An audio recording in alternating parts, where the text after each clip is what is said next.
Wina Winiati mempertanyakan pergantian majelis hakim dalam sidang perkara dugaan pemalsuan rekening di Pengadilan Negeri Semarang.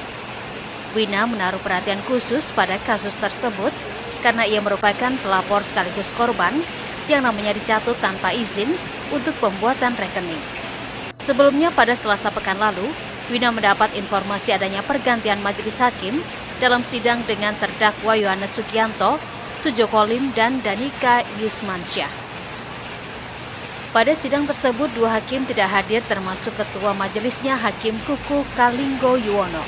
Akhirnya hakim anggota Emmanuel Ari Budiharjo memimpin sidang, ada pula hakim lain yang menggantikan posisi anggota majelis. Penasihat hukum Wina juga mengkritik sikap majelis hakim yang terkesan membiarkan pembahasan di sidang keluar dari konteks dakwaan. Saksi justru dicecar pertanyaan mengenai kasus lain. Kuasa hukumnya tersebut mengatakan bahwa dalam persidangan itu yang dibahas dalam persidangan itu keluar dari dakwaan jaksa penuntut umum. Nah, kita bertanya ada apa ini? Kok kenapa hakimnya juga tidak membatasi bahwa membatasi tentang hanya dibahas seputar dakwaan saja, tapi kenapa keluar dari dakwaan seperti itu? Jadi sidangnya pun itu cukup berlangsung lama sampai malam bahkan. Nah, tapi tidak mengerucut kepada materi dakwaan. Itu yang kita jadi.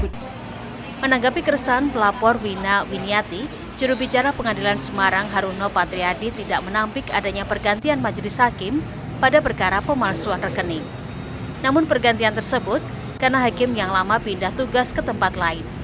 Haruno juga menegaskan pergantian majelis hakim murni ranah institusi pengadilan, tidak memerlukan kesepakatan dengan jaksa, penasihat hukum, maupun pihak korban. Pengadilan berkewajiban memastikan semua perkara tidak stagnan. Tidak ada kesepakatan kalau penggantian ini. Ini ranah memang dari institusi, ya. Tidak perlu ada izin dari PH, tidak perlu ada izin dari jaksa. Nah, kalau hakimnya nggak ada, siapa yang mau nahan? Makanya lah ketua menunjuk yang baru untuk melanjutkan. Jadi ini karena tarif ya Pak? Iya, bukan karena apa enggak. Karena perpindahan mutasi. Pak Dana, kemudian Pak Dr. Kuku, mutasi berapa hakim tinggi. Nah, terus mau stagnan kan nggak mungkin. Ya, digantilah oleh hakim-hakim yang lain, yang menetapkan. Kasus pemalsuan rekening ini awalnya dilaporkan pemilik nama rekening Wina Winiati pada 4 November 2021. Setelah diusut, ada 4 orang yang ditetapkan menjadi tersangka, yaitu 2 oknum karyawan bank dan 2 pengusaha gesek tunai Semarang. Febriana Mila, Kompas TV, Semarang, Jawa Tengah.